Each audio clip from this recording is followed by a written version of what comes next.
So this is just another one of these things that is like, oh my God, the power of your mind, the power of what you say, and the power of what you do.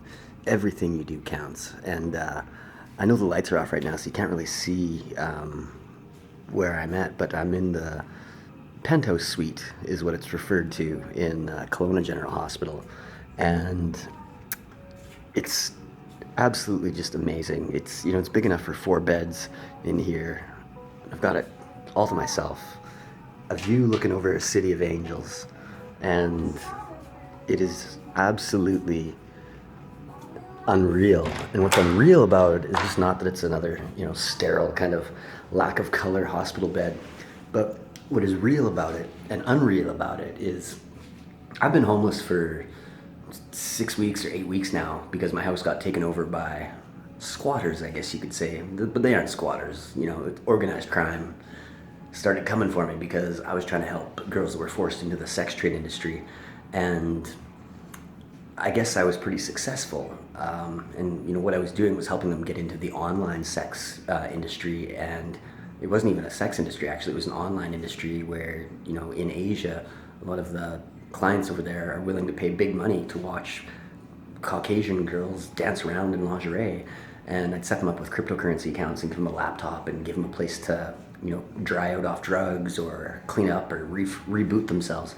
And I guess I was successful because my name and number got out into the city's sex trade industry, and girls in trouble started calling me, and I'm like, yeah, I got you. I'd go pick them up, and they'd be beat up or beaten half the time and addicted to drugs or whatever, or just finished another rape or something like that, and I'd be like, don't worry, lady. Like, you gotta let that pain go, and we're gonna get you back up and being like a queen that you are. And then the people that are involved in the sex trade industry, the guys that are running it, and the bad dudes, like, these are bad people. Well, they came coming for me, and they came looking for my life. First, they moved in a couple of heavies into my house, into my bed and breakfast through one of the prostitutes, and next thing you know, they stole everything I owned. I'm talking like organized crime. They had a cyber proxy hack, so they got into my router, and they were able to key tab or keystroke everything that I did. So they were able to get into my bank accounts, able to get into my cryptocurrency accounts, stole my ID, started bank accounts in my name, bought vehicles in my name, destroyed my life. And after 3 or 4 attacks on my life, I was like, fuck, I gotta go. Like, I'm gonna get killed. Like, I had a machete swung at my head. I was pepper sprayed a whole bunch of times. I was chased down by a car for like 20 minutes. And cops are involved too. Like, there's dirty cops, man. There's big money in drugs and people. The two industries that are just huge around the world. There ain't ever going to be a supply chain issue on that. But so I was on the streets, and not a penny to my name, not much resources. And I went to the shelters, and I could have got into the shelters, but they're full, and I was like, there's so many people that need these places more than me. Like, I'm a tough kid. Like, I guess I'm not a kid anymore, but I'm 44 and getting a year younger every day I get. Every day goes by, I'm a year younger. And I walked by the hospital because it's kind of close to where my house was, and there was a vent outside at the main entrance, and I'd always stop there because it blew out heat, and I'd warm up, and I'd get about 20 minutes before the security guard was like, "Mom, man, you gotta go." And so I'd carry on, and I was like, I'm a healer, I'm a helper, but I don't just help one, I help all, I help many. I don't even know if I need a house. I got the library as my office. I got places. I got like, I got Tim Hortons. I got 7-Eleven. I got these places that are like keeping me alive, and I've got angels that are coming out giving me a glass of water. They're giving me a bowl of rice. They're giving me like buying me a coffee. It's like just it's unbelievable, man. It's unbelievable, the beauty of the angels that are around you. And I said to myself, I need a penthouse suite with a helicopter pad in a 24-hour building that can have a shower and have a fresh set of clothes and some food and some internet and a desk, because I'm not helping just this city. I'm going to help the next city. I'm going to help the next country. And I don't need to be there, but when I get to you, when I get my hands on you, when I get my eyes on you, I'm going to look at you and I'm going to tell you what your pain is. I'm going to tell you what you're going to die of, or what's killing you. And I only believe that people die of three things. It's boredom, loneliness, and isolation. And I'm like a dragon. I put one hand on you and I say, when I'm done with you, I'm going to breathe this pain away from you. I'm taking it in right now when I put my hand on you, if you let me. And I'm taking this pain. And when I breathe, I'm going to walk away and I'm not going to say goodbye. I don't say goodbye. I say see ya. But this time I'm not going to talk because I'm taking all your pain. I'm taking all your sorrow. I'm taking all your guilt. I'm taking that with me. And I'm going to turn into a dragon. When I breathe out fire. And I scorch the pain and the demons that are inside you. That were inside you. And when we're done with those demons, there ain't nothing left.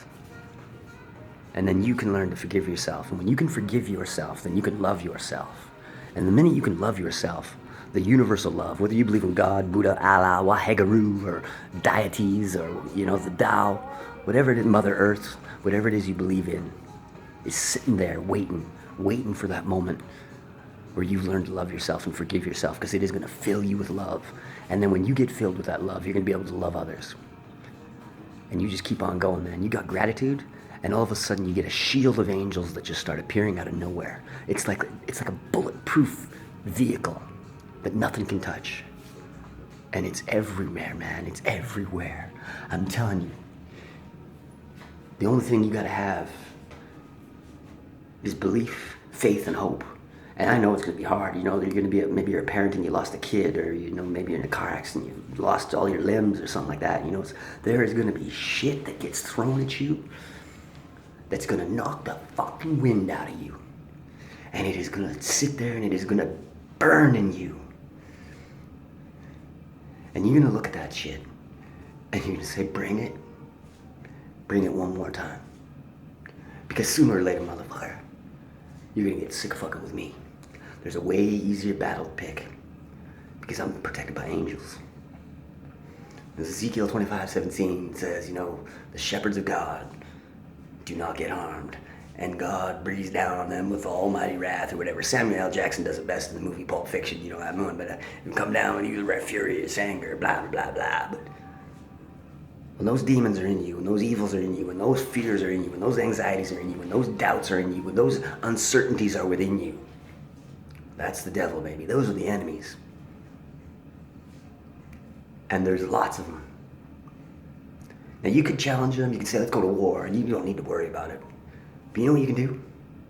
You can turn your back on them and say, I ain't even got time for you.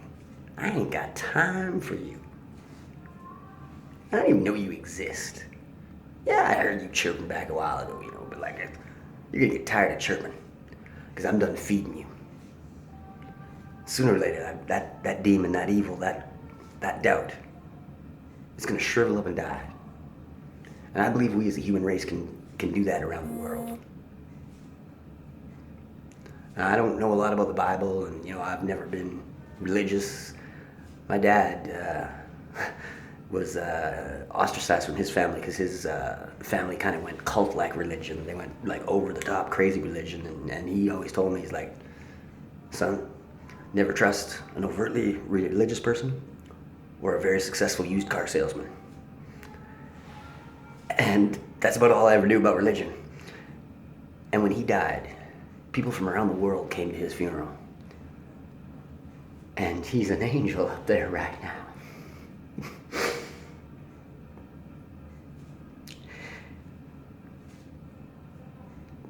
And he was like a walking God. And so all I'm telling you, you got something in you that's just not sitting right. Face it. Forgive yourself for having it there. Acknowledge it. Acknowledge your mistakes.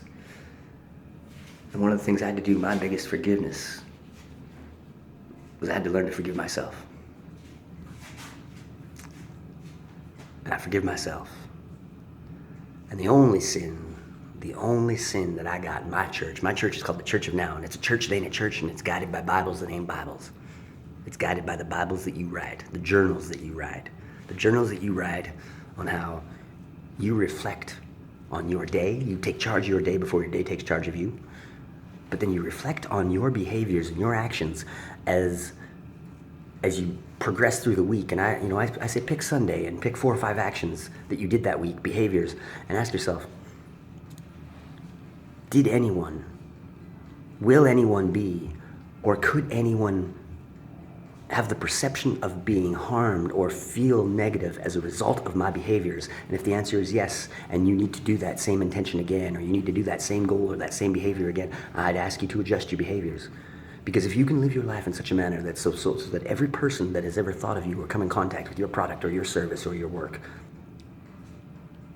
has a positive feeling, a positive vibration when they think of you. Like Robin Sharma said, son, when you cried, when you were born, you cried and the world rejoiced. You live your life in such a manner so that when you die, the world cries and you rejoice. So I'm not all big into that amen and all that kind of jazz and all that stuff. Instead, I get a little bit crazy on you. I'm like, hey, baby, let's go boom shakalaka. So boom shakalaka. Get out there, slay some demons, and let the angels come into your life. God bless y'all. Welcome to my penthouse.